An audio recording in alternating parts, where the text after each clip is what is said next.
You defined your assets. What about the parts you need to maintain them? What do you do with that?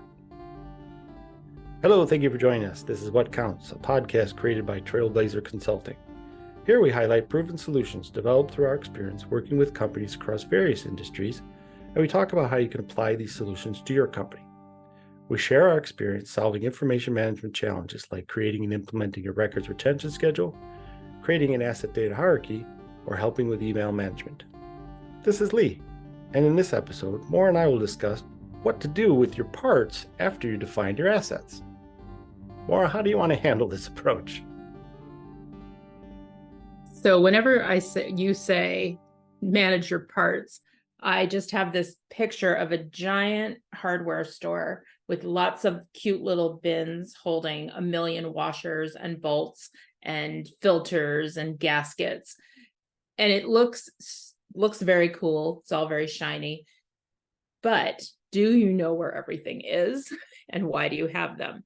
So when I go to the hardware store, I always ask somebody, where do I find this part that I need to fix my screen door? And I usually bring the old part with me.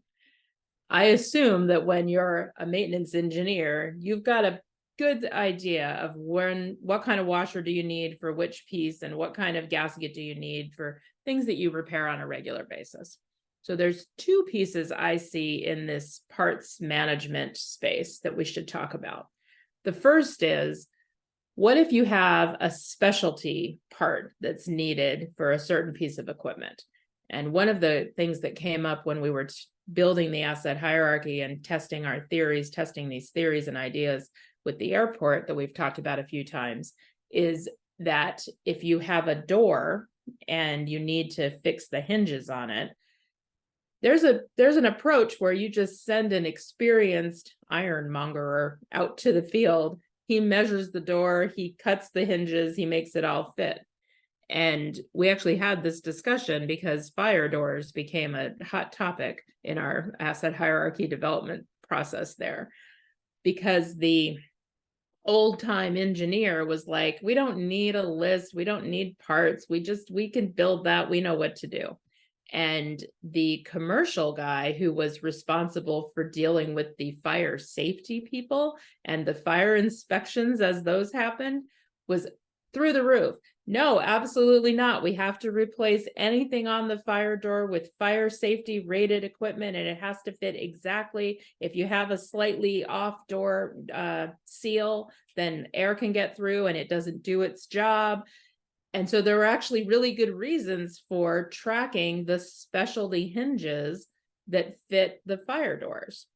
And so when you're thinking about your asset data and you've defined what your assets are and you've got your asset register at the granular level in your maintenance management system, for instance, you want a connection between this fire door and the specific parts that you might need to replace on it, whether it's fire safety glass in a window or it's a hinge and a seal that fits perfectly, versus the hinges or the windows that you might replace in an interior door that is not a fire rated door. And you want to keep those separate because, of course, the fire safety rated ones cost more. And you need to know when you're running low. And that's the other half of this. So the first half is understanding what parts do you need and which ones can be generic versus which ones are very specific and you need to line them up against certain assets. The second part is, how do you keep track of them? They're small usually. They don't cost a lot. And in our asset definition discussions, if you check out that episode, we talk about value, and at a certain threshold, it's not worth it to track some of these assets as individual assets. At the same time, you have to know when you're running low. So in my life, in my kitchen, I keep track of flour because I make bread. And so I have a running inventory of how much bread flour do I have versus how much all-purpose flour or white whole wheat flour. And when I get down to only one bag of each left, I order more. Same idea applies in your parts warehouse where you're keeping track, but it's so many more things that you can't do it in your head like I do for my flour. So your parts catalog can be linked to an inventory management system where every time that you take out one of these specialty parts in particular, something that's hard to replace or that takes a longer lead time, you take it out of your inventory. And when you hit a threshold that you set based on how many do you need at a time, how hard is it to get them, what's the lead time, you hit that threshold and your system can notify you, hey, it's time to reorder. So that parts management piece becomes an essential part of your overall maintenance scheduling and your operations. You know that you always have what you need. What do you think about that? It makes sense. Let's start there. We did have an episode where we talked about the parts catalog before. So you have a listing of all of your parts and how they relate to the different assets. So we've covered that piece. But this, in terms of, first in, first out, or your inventory perspective that you're talking about here, I mean, vitally important, because there's we also mentioned such a large supply chain of where these parts can be coming from, right? We opened it up to the entire world in terms of where iron could come from and steel and so forth. And you need to know, we said that you need to know your vendors, and you need to know where the batches are, what batches something is created from. So I think you're right on track in terms of making sure that your inventory is correct. I'm glad you reminded me about that, how we expanded our asset management tracking all the way to the whole world. Because in your parts catalog, you can trace origin, you can trace batches or lot numbers, you can trace manufacturers and vendors, and you've got your procurement team as part of this process too, because they're the ones who are maintaining relationships with the vendors, angling for better pricing, and they're also watching for when something goes not just out of stock, but actually is no longer being manufactured. It's become obsolete. What's the replacement? How do you find it? The vendor went out of business, or they were bought and sold into, subsumed by somebody larger, and they have a different version. That's all part of keeping your parts catalog and your parts inventory up to date. The other piece of it that we ran into at the airport again is where you're doing a new capital build and you're bringing some new things online, and they need different replacement parts. And at the airport, it was about the elevator maintenance side. The elevators were a different brand. They needed different maintenance. The technicians needed new training. So that was one piece of it. But I remember from many years ago, there was a story about a subway system that bought all new cars, and the replacement doors did not fit the new cars. And so they'd invested in a lot of new subway cars.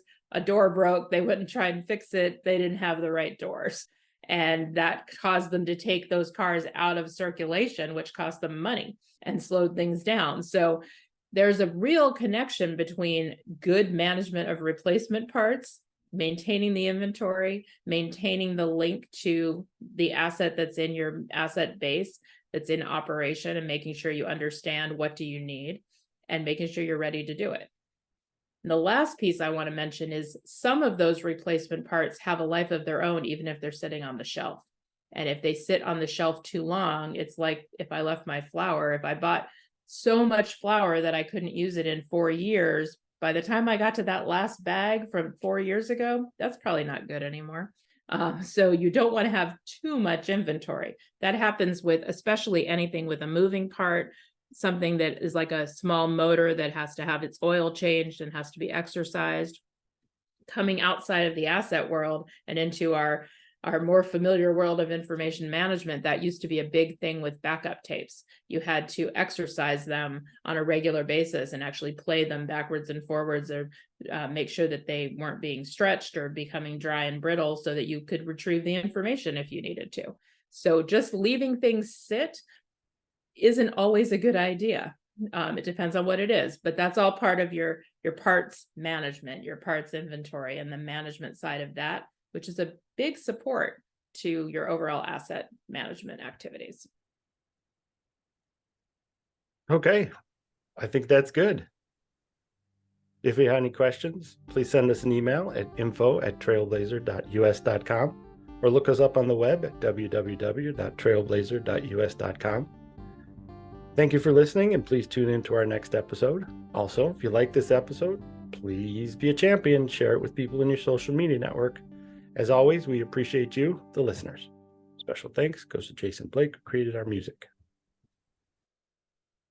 Thanks, everyone. Talk to you soon.